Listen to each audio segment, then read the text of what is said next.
área.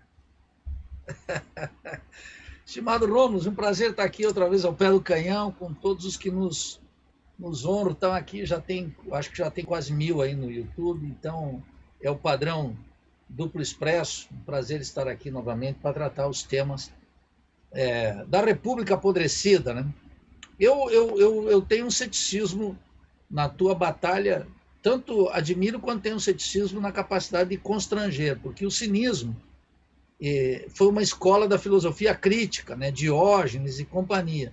O cinismo era uma arma da crítica, até que ele se tornou a razão do político vulgar.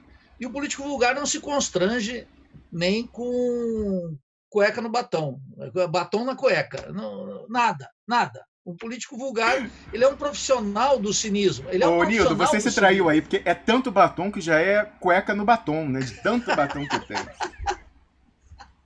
Exatamente. Então, o político vulgar ele está formado na arte do cinismo. De tal maneira que o constrangimento é bom, o camarada Requião fica lá batendo é bom, aí eu bato, você. Tudo bem. Eu só tenho uma divergência séria com você que é importante aqui para o Expressonauta. A natureza da crise brasileira ela é tão funda, Rômulo, que não é para a próxima geração. Existem momentos da história política de um país que, num curto espaço de tempo, a consciência ingênua é varrida por tremendas convulsões sociais. E a transição de uma consciência ingênua para uma consciência crítica pode ser muito rápida e pode ceifar a vida do político vulgar que pensa que está navegando na onda, que pensa que pode aparecer de repente no Jornal Nacional e dispensar a militância, que pensa que num golpe de sorte pode se reeleger deputado ou senador e que supõe que a vida é eterna, mas não é. Veja, ninguém poderia supor que figuras como Aécio Neves e José Serra seriam cadáveres naquele covil de ladrões, que é o Congresso Nacional, mas são. Ninguém poderia supor que Facchini estaria cinicamente. Olha, o Facchini foi um sujeito apoiado pelo PT, pelo MST, pelos movimentos, os chamados movimentos sociais. Veja como os movimentos sociais não têm estratégia na cabeça, eles são fundamentais como expressão de reivindicações políticas, muito importantes todas elas, mas não tem estratégia da Revolução Brasileira, portanto, cometem erros garrafais. Né? E ninguém poderia supor que a maioria indicada pelo petismo, em curto espaço de tempo, estivesse moldando a ordem burguesa tal como eles estão, mas estão. Então, tudo que. O Marx tem uma frase que é genial, que todo mundo conhece, mas tira do contexto. Tudo que é sólido se desmancha no ar. Ele escreveu isso em 48. Era um momento de quê na Europa? De grande transformação política. Nós estamos, Romo, no meio de uma gigantesca transformação política na América Latina, em especial no Brasil. Portanto, no curto espaço das nossas vidas, nós podemos observar uma transformação gigantesca. E por isso que eu não deixo nenhuma tarefa para a próxima geração. Estou absolutamente otimista, a chapa é quente, as decisões são estratégicas. Políticos, Rômulo, que até ontem pareciam luminares da República, hoje são insignificâncias. Políticos vulgares, de quem a gente não espera nada virá. Nildorix, espera aí. Então a gente não chegamos a uma divergência, então. Me permita retificar o entendimento, então eu não me fiz compreender por você. Se eu achasse que essa geração estava perdida, eu não estaria aqui virando noite, doente como estou ainda, sim, claro, equivalente a um senil, tentando fazer essa transmissão e tal. E o pessoal fala, vai dormir, Rômulo Maia. Eu fico, porra, fim de semana inteiro fazendo recorte e publicando dos programas da semana e tal, como fiz. Então, assim, não desistir, né? E assim, eu sou esse da causa perdida, né? Então, assim, mesmo que fosse, mas não acredito ainda. Acontece que eu tô falando do discernível, fora. Isso aí que você está colocando parece um pouco aquela história do imponderável, né? Então, uma hora vai acontecer um evento que vai, né, incendiar as massas, a gente vai caminhar para a Revolução Brasileira imediatamente. Não sei, mas não acredito que isso possa acontecer, mas não consigo ver uma coisa concreta. O que eu consigo ver concretamente pode até falhar, pode ser que a pólvora está molhada, a gente tenta detonar e não consegue, mas o que eu consigo ver como passível de bagunçar o tabuleiro, que está amarradíssimo. A gente está quase fechando aquela história do domínio de espectro total. O que eu consigo ver é a lista VIP do Banestado Leaks, os Odebrecht Papers, né? E por isso que a gente exige a responsabilidade do Lula e exigimos de cada político com mandato, de todos os partidos supostamente à oposição de Guedes, programa do Guedes e Bolsonaro, que cobrem o Lula publicamente, como faz o Requião, como faz você. Então, eu não desisti, eu vou ser o último a desistir, Nilton Rix.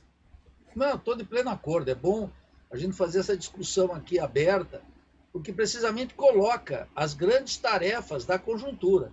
O Duplo Expresso está aqui, firme ao pé do canhão todo santo dia, exceto quando o YouTube não permite. Mas está aqui na briga. É isso aí, nós temos que fazer o combate a despeito do cálculo político. Nós temos causas a defender.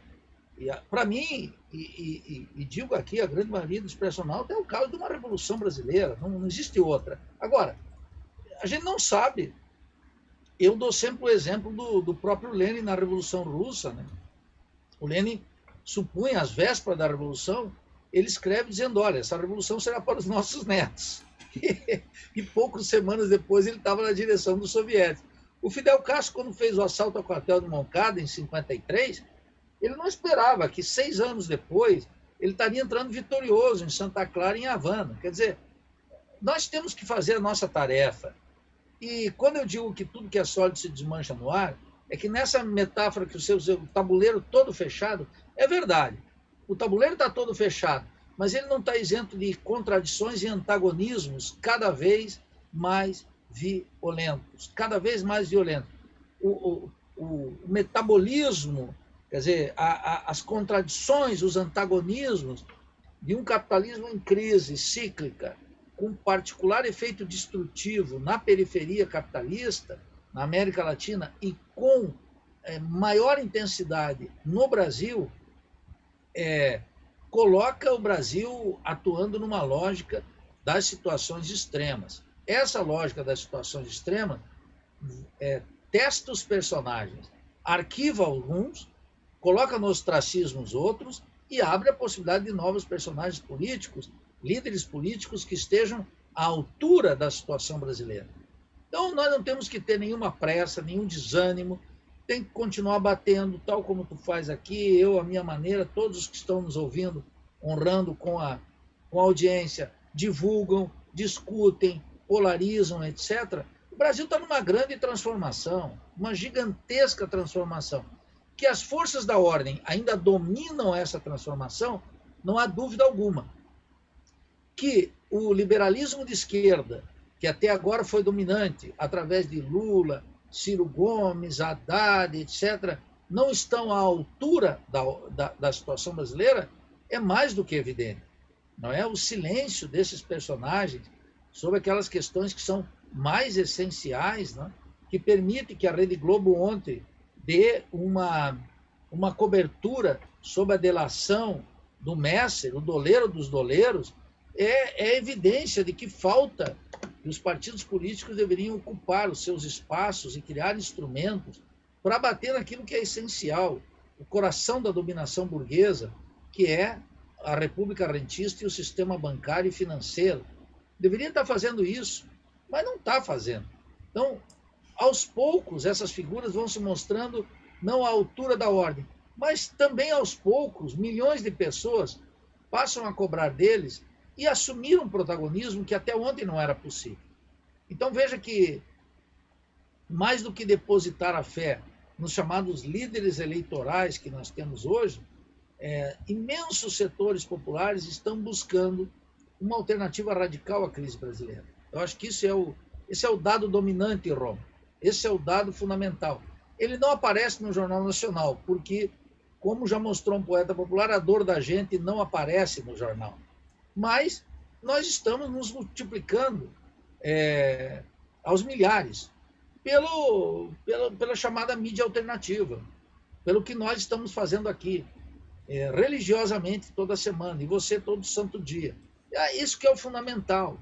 E essa militância de criar consciência, ela tem que ganhar uma manifestação política orgânica. E, aos poucos, contra o establishment dos partidos, contra o establishment da mídia, chega um momento que tudo aquilo que era muito sólido, muito forte, parece intransponível, forças de outro mundo que nós, figuras simples, não poderíamos fazer, caem por terra. A história está cheia desses exemplos, cheia. Eu podia dar aqui, desde o Exército Zapatista de Libertação Nacional, em 94, lá no México, até a erupção de Rafael Correa na Revolução Cidadã, no golpe cívico-militar encabeçado por Hugo Chávez, e recorrer à história, exemplos gigantescos daquilo que parecia absolutamente batido pelos fatos, aqueles que não poderiam vencer jamais, que finalmente, num determinado momento da história, vencer. Eu não estou cultivando aqui o acaso, não. Eu estou cultivando aqui a persistência, manter a linha, mesmo quando todos te dizem: Nildo, você está isolado, você é insignificante. Isso não me abala o mais mínimo. Ao contrário, isso é um combustível. Porque eu olho e digo, bem, na história eu estou cheio de exemplos assim, Roma. Cheio, a história está repleta. A história brasileira, a história latino-americana e a história do mundo. Aqueles que pareciam... Imagine, pense aqui um sujeito como Nelson Mandela, que ficou 27 anos na cadeia, em isolamento. E em determinado momento, o apartheid na África do Sul caiu por condições, luta das classes subalternas, interesse das classes dominantes, interesse de Washington, etc. Depois Mandela, que foi esse ídolo, esse ícone da luta antirracial, ficou administrando uma república burguesa em que uma parcela dos negros viraram milionários e que a desigualdade seguiu a despeito da sua trajetória heróica. Nós não podemos eternizar, dar um passaporte político e moral para ninguém.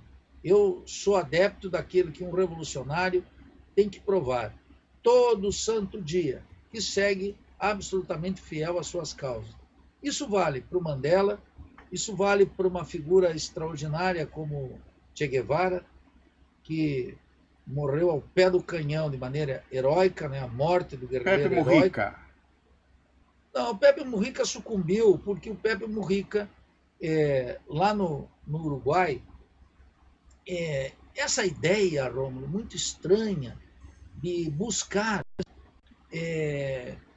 a preservação das frentes, das alianças.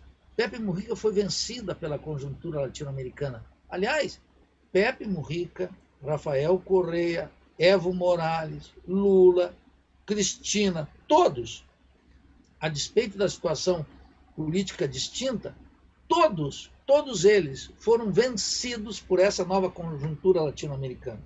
Então, essa conjuntura nos deixa, aparentemente, órfãos de líderes políticos. Ao mesmo tempo, essa orfandade política, ela está convocando e abrindo um espaço gigantesco para novas lideranças, que não podem, sob a ilusão de que basta reproduzir velhas fórmulas, voltar a ocupar um espaço de esquerda. O espaço de esquerda está órfão porque ele está pedindo novas formas políticas.